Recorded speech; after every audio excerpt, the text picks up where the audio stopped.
God raises the poor from the dust and lifts the needy from the ash heaps. And then He seats them with princes and with the princes of His people. So, ibig sabihin po kasi nung the dust and the ash heap symbolizes, those are, in other words, these people, yung mga binabanggit na the poor from the dust and yung mga childless women. In other words, they are the disregarded people, the outcast people ng mundo ito. Sila yung minawalang bahala ng mundo ito. Sila yung mga naaapi.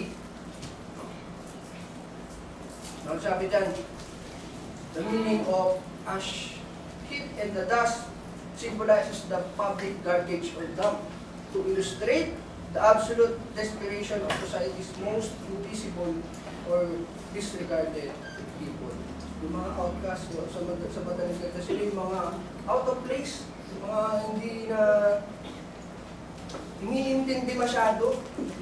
Sila yung mga naaapi. No? But, hindi lamang po basta naawa ang Diyos sa mga taong ito. Sa mga taong nangangailangan, sa mga taong aapi o na-outcast ng mundong ito. No? God raises them. Sabi dito, God orchestrates a dramatic reversal of fortune by lifting them from the field and seating them with royalty, giving them ultimate honor and security. Ibig sabihin, pagkatapos ng itaas ng Diyos mula sa mababang kalagayan, ikaw ay iuupong kasama ng mga prince and princesses of this world. Ibig sabihin, when you sit besides this kind of people, yung mga princess of the earth, ibig sabihin, you are important. You are royal. Kaya, makikita natin na sa pagiging mababang kalagayan, itinaas ng Diyos ang mga taong ito. So, ganun din natin tignan yung ating buhay na sabi nga sa kanta, gulong ng palad. Kung ikaw ay nasa kalagayang nagsasuffer ka sa kalagayan mo ngayon, darating ang araw, iikot din ang kapalaran para sa iyo. Asahan mo yung rescue ng Diyos o yung kanyang sagot sa iyong mga panalangin. Aangat din ang iyong buhay, babaliktad din ang iyong kapalaran. Na hindi ka mabuhay na mahihirapan. Dito pinapakita ng Diyos kung paano niya alagaan o magpakita ng pagmamahal o mercy sa humanity. By lifting them up, seating them with royalty, giving them honor and security. How about the childish women? God settles the childish women in her home as a happy mother of children. In ancient Israel, pag ikaw po ay babaeng barren woman, hindi lang to, sa panahon natin ngayon, ano lang ito medical issue lang po ito na meron kang problema sa iyong womb. That's why you are not able to yung talagang sinapupunan ng bata sa iyong sinapupunan. But in history, in ancient Israel, women's social status, identity, and economic security were almost tied to her ability to bear child. Parang ang baba ng tingin nila sa mga taong hindi kayang manganak, makapag-produce ng sanggol sa kanilang sinapupunan. So, in other words nga, itong mga taong binabanggit na ito ay mga disregarded, mga outcast, mga out of place, mga mabababa ang tingin ng sanlibutan sa kanila. Pero ang Diyos ay concerned sa mga taong ito. They lifted them up. Sabi ito, God settled the childless women in the world as a happy mother of children. God alters her reality by giving her the joy, security, and defining roles of a mother. Hindi ka man makakapanganak, makakabuo ng iyong sariling anak. But, hindi ka mababang umuwi ng tao sa paningin ng Diyos. Yun ang sinasabi dito. And God will give you also a favor. So, now, Naaalala niyo pa po ba yung ating binasa doon sa God's mercy sa Jeremiah chapter 9 verse 23? Ito po yung connection nito. Sabi po sa verse 23, this is what the Lord says, let not the wise boast of their wisdom, or the strong boast of their strength, or the rich boast of their riches, but let one who boast about this. And what is this? Ano po yung dapat niyang ipagmalaki?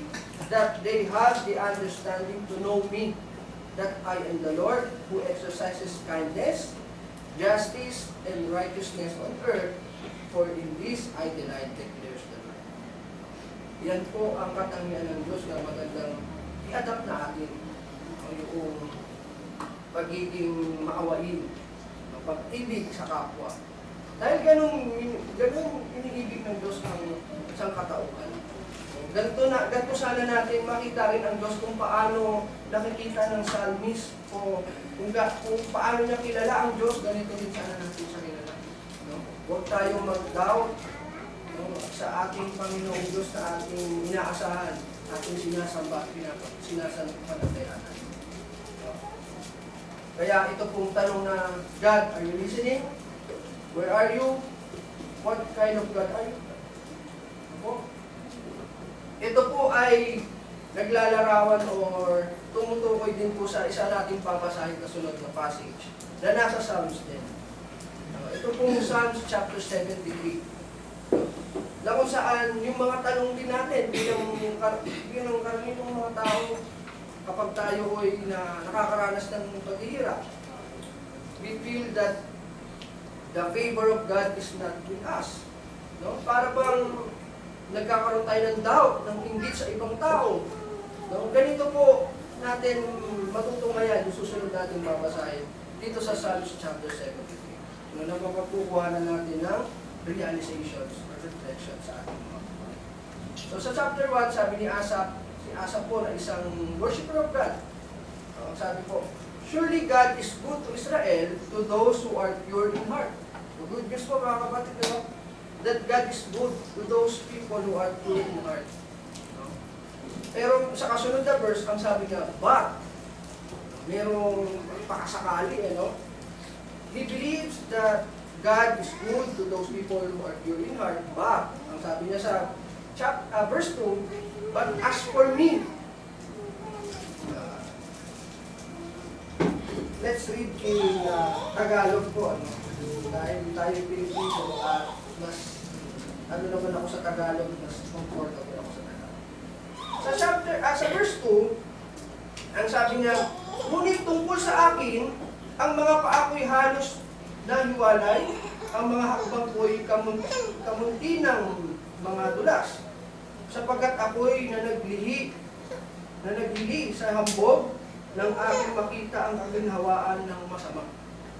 Sabi niya, for I envy the arrogant when I saw the prosperity of the wicked. So, nakikita niya, pero, yes, God is good to those people who are pure in heart, but para sa akin, ang mga paa ko ay halos madulas. No? Pero ako'y naiinggit doon sa mga masasamang tao na sila ay nagpo-prosper sa buhay. Bakit yung masasamang tao mas nakakaranas ng mga masaganang buhay? Eh ako namang worshiper of God, si Asaph, ay nakakaranas ng suffering. Sabi sa verse 4, they have no struggles. Their bodies are healthy and strong. They are free from common human burdens. They are not plagued by human ills. No? Itong mga masasamang tao, sila yung hindi nakakaranas ng struggles, ng paghihirap. They are healthy and strong. They are free from burdens of common human burdens. They are not plagued by human ills. So, parang wala silang sakit. Ba't sila pa yung healthy? Bakit sila pa yung mayaman? Tulad sa ating bansa. Kung sino pa yung masasama at sino pa yung mga nananamantala o mga naglalakaw ng sila pa yung gumiginhawa, sila pa yung walang nararamdamang problema. No? Pero tayong mga may hirap at nagtsatsaga na sumusunod naman, lalo na yung mga tayo mga kapatid na sumasamba.